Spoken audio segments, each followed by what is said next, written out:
Ladies and gentlemen, please welcome boxing's legendary and only 8-division champion of the world, introducing the one and only Manny Pacman Pacquiao!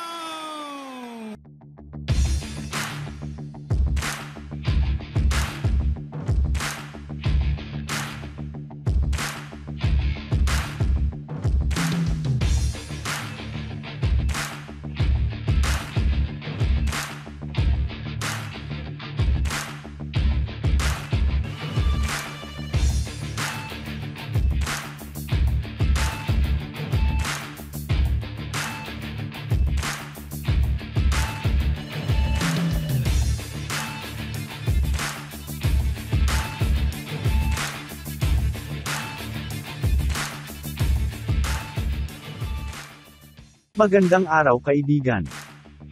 Hindi nangalingid sa ating kaalaman ang husay sa boxing ng ating pambansang kamao na si Senator Manny Pacman Pacquiao. Ngunit saan nga ba galing ang kanyang lakas at ligsi? Totoo bang mayroon siyang mga agimat kaya patuloy ang kanyang tagumpay? Ano nga ba ang katotohanan?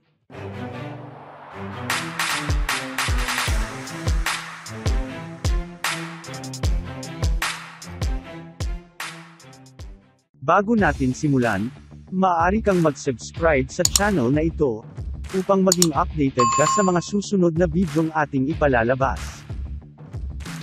Isang senador, at may hawak ng 8 world title.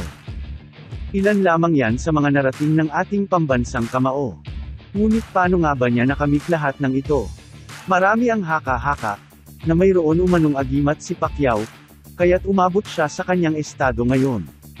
Sinasabing nakakuha ng agimat mula sa pangil ng kalabaw si Pacman nung kanyang kabataan, kaya naman minabuti niyang gamitin ito dito sa Maynila. At mula nga dito ay natupad niyang pumasok sa pagboboxing sa lungsod. Ginanap ang kanyang unang professional na laban noong January 22, 1995 sa edad na 16. May mga nagsasabi naman na may kakaibang ritual daw na sinasabi si Pacman, tuwing bago lumaban sa ring. Ito daw ay itinuro ng kanyang ina na si Mommy Jonisha, na makikita sa isang laban ni Pacquiao na may mga binabanggit na ritual. Haka-haka din na ang tattoo na boxing gloves, ang dahilan ng kanyang swerte. At may mga paniniwala din na si Pacquiao ay nakapulot ng mahiwagang martelyong bakal, na kung saan pinagkukunan ng lakas ng kanyang suntok.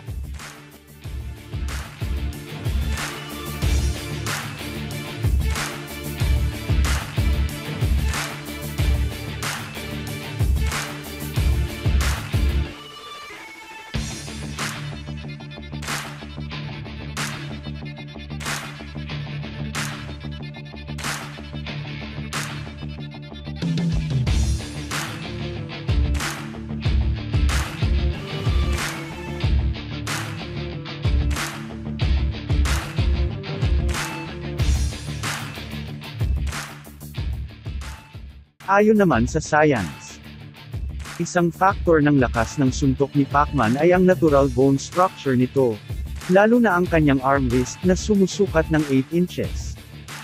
Ang average para sa sukat ni Pacman ay nasa 6.9 inches lamang. Ang mga heavyweight na boxers naman ay may average wrist size na 7.69 inches, at light heavyweight na may 7.31 wrist size naman. Isa sa heavyweight knockout artist na may katulad na wrist size kay Pacquiao, ay si Mike Tyson, na matatandaang kahit maliit ang size ay madami din pinatumba sa kanyang weight class. Ayon naman sa trainer ni Shane Mosley, maaring maliit sa height si Pacquiao ngunit kung ikukumpara ang ibang physical na parte ng katawan, ay lumalabas na mas angat si Pacquiao. Tulad na lamang ng calf muscle ni Pacquiao, na kung ikukumpara sa ibang malaking boxer, ay halos kasukat o mas malaki pa nga ito. Pero gaano nga ba kalakas at kabilis ang suntok ni Pacquiao?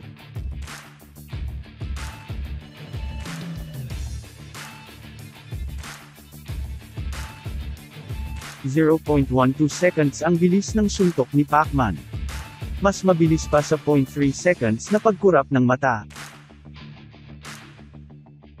Ang puwersa ng suntok ni Manny ay galing sa kanyang buong katawan.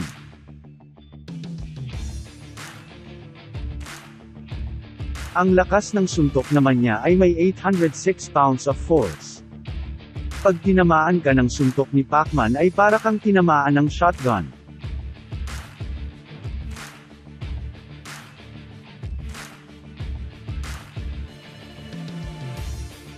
Tunay ngang kahanga-hanga ang ating pambansang kamao. Kung saan man o anuman ang pinanggalingan ng kanyang galing ay tanging Diyos lang ang may bigay nito. Mabuhay ka, Manny!